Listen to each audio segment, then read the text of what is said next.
Hi guys, it's Cindy Lynn with my Inkie Fingers coming to you from Calgary, Alberta. I just completed my paper pumpkin alternative. So, in case you didn't know, I had a surprise yesterday. There it is.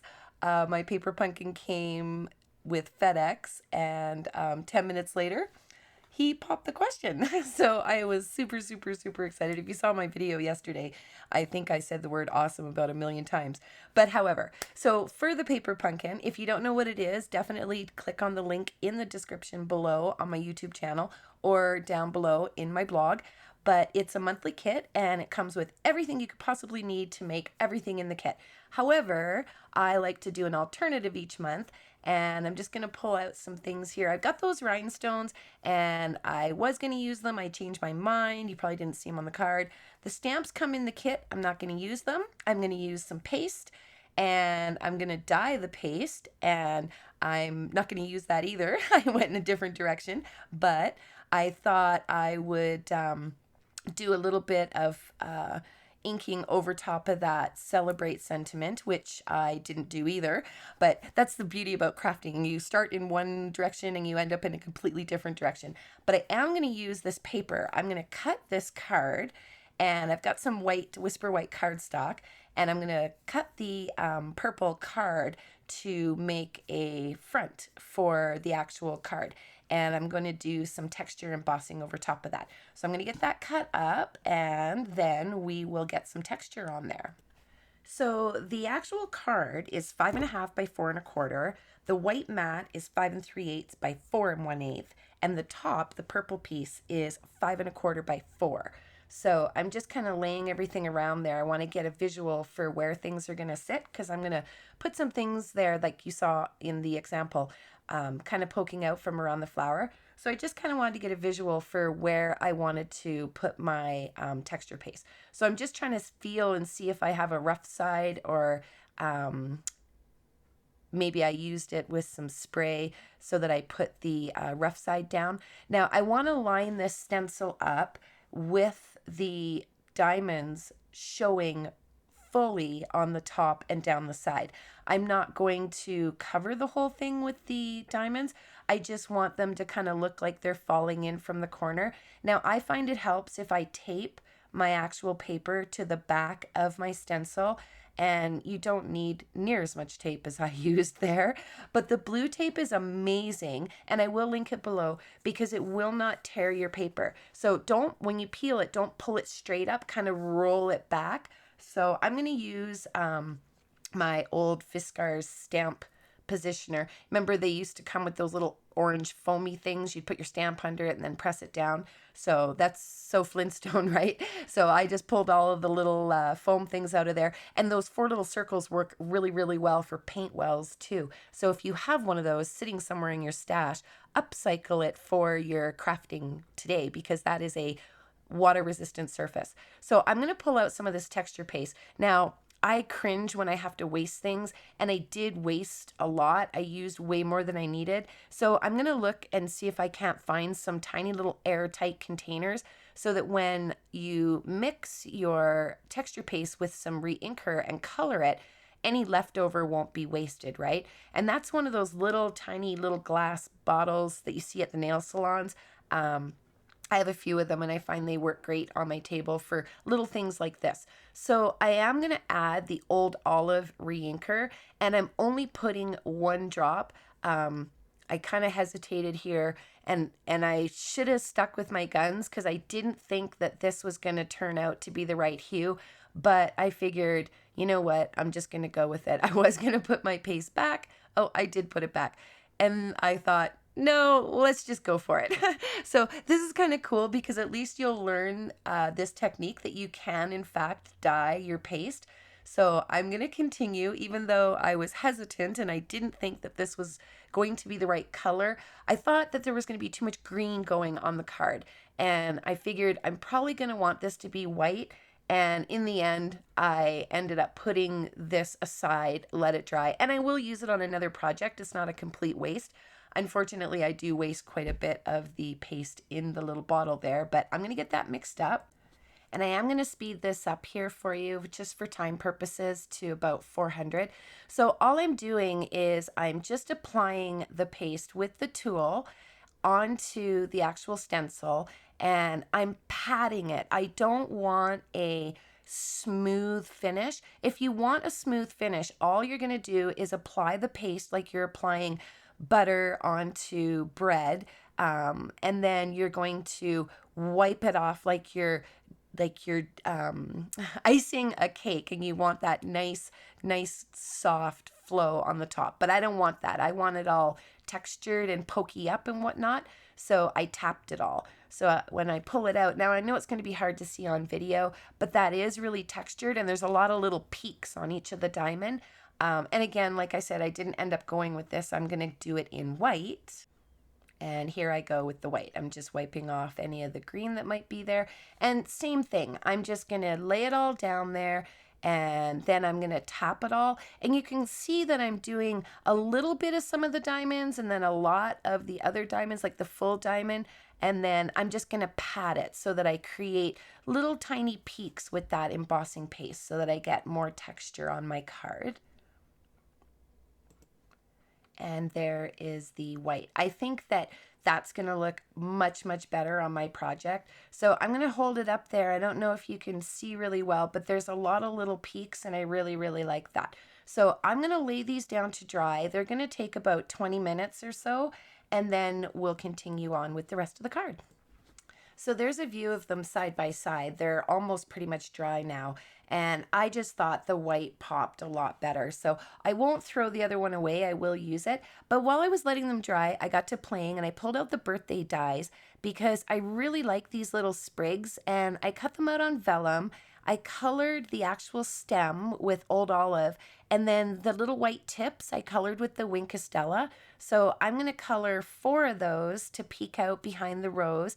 And then in the Parisian Dies, I pulled out this cool little flourish, and I did it on silver thinking, remember in the beginning I had the blender marker, I have the copper one, and I thought I could color that up. Now this isn't Stampin' Up silver, it's just some cheap stuff from my stash, so it might work better with the Stampin' Up silver foil paper, but I did find a trick if you don't have the Stampin' Up one. I'm going to pull out a used mat there just to color this. But I did find if you use a light touch, the alcohol ink seems to want to stick to it a little bit better.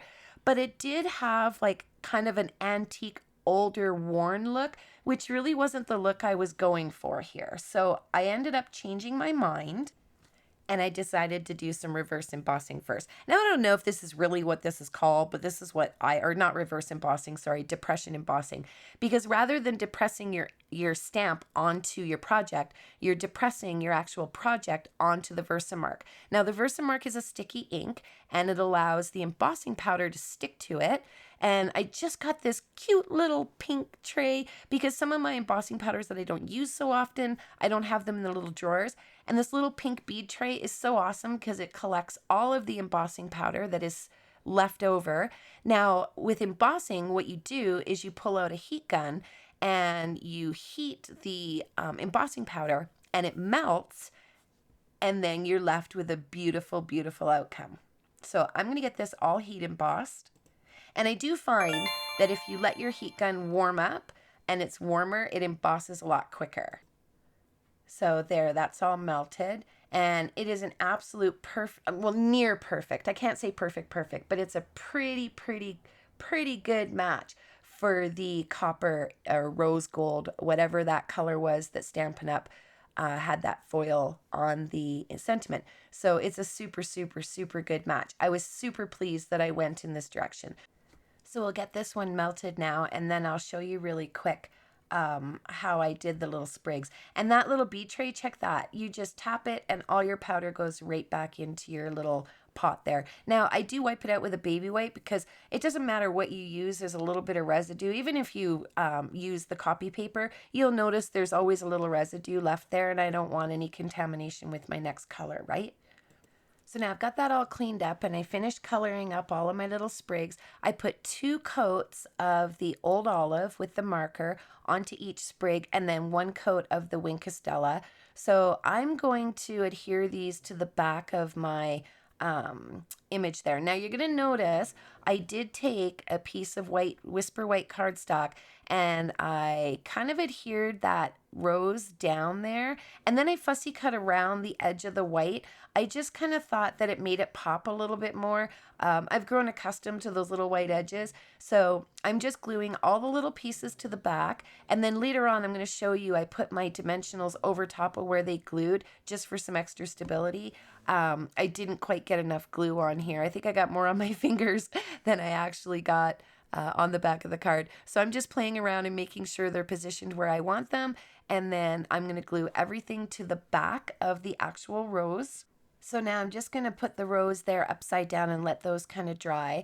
And I'm going to use the multi-purpose liquid glue, and I'm going to put that on the back of the mat that goes directly on the card base. And I really like using the multi-purpose liquid glue because it's so forgiving. You can make sure that you've got everything centered perfectly. So I get that on there. And now, I mean, nothing drives me crazy more than not having my mat centered on my card. So I'm just going to pop some things on top of there with the card upside down to let it dry for a few minutes while I get finished with this rose. And I am going to add one more thing, and it's the braided burlap trim. I just felt like it needed something in that one left side there. It just felt a little empty to me, and I wanted even more texture on this card. So I'm just going to cut a piece off, and I'm going to actually cut two pieces off. And if you take your scissors like I'm doing here and just kind of undo it all and rough it up a little bit, it's just so much more organic and natural, and it adds such beautiful texture. So I'm going to lay that down and figure out how much I need to cut. And I'm playing around to see if I want it somewhere else, but I ended up leaving it on the left-hand side there. And then I'm going to glue that piece down, and then I'm going to get my foam dots on, or how about my dimensionals on the back of my rose. Now, I am not shy with my dimensionals because I mail most of my cards, and I want the actual card and whatever the layers are to stand up in the mail, because the machines are really rough, right? And when they go through the machine, it ends up depressing a lot of the layered images and whatnot on your card. So I find that the more dimensionals that you use, the better it'll stand up and not show all of the creases for what you've got behind there. So I'm going to peel off all of the release paper, and I'm going to get that all adhered down to this beautiful little card. The foam sentiments also have a release paper on them, and they're self-adhesive, so they are perfect to go anywhere you want. And if you don't want it to be sticky, just use your Emboss Buddy or some baby powder and rub it on the back, and then it won't be sticky anymore. And you can, put some extra dimensionals on it and raise it up a little bit more, or manipulate it in any way you want. So I'm going to use the Wink Estella, and I'm just going to trace over all of the veining in the leaves and all the little white lines in the actual rose. Now, here's the rhinestones and the bronze alcohol marker. And it's really difficult to see on camera, but the rhinestones, if you use the alcohol markers, you can color them and they'll change color. And I was hoping to get more copper out of them, and the color did change, but not quite enough. So I'm looking at some other elements, and I thought those were too big, and I'm going to play with this, and then I'm going to take them off because this isn't at all where I wanted to go with that. The color is not at all what I wanted. I ended up with the woven threads sequins because those just complemented the colors so much more. And I mean, who doesn't love iridescent sequins, right? So I'm going to use my Take Your Pick and the fine tip glue pen, and I'm going to get all of those adhered down. I'm much happier with those. I mean, there was enough copper elements going on, so this really complements the rest of the colors, and I was super pleased with that. And there's the finished card. I will put more pictures on my blog so that hopefully you can see the texture. I'll do some angle pictures, but I think it turned out beautifully. So thank you so much for visiting me today on my YouTube channel and blog. And if you enjoyed today's video, don't forget to subscribe so you don't miss any of my future videos. Until I see you again, take care and happy stamping. Bye!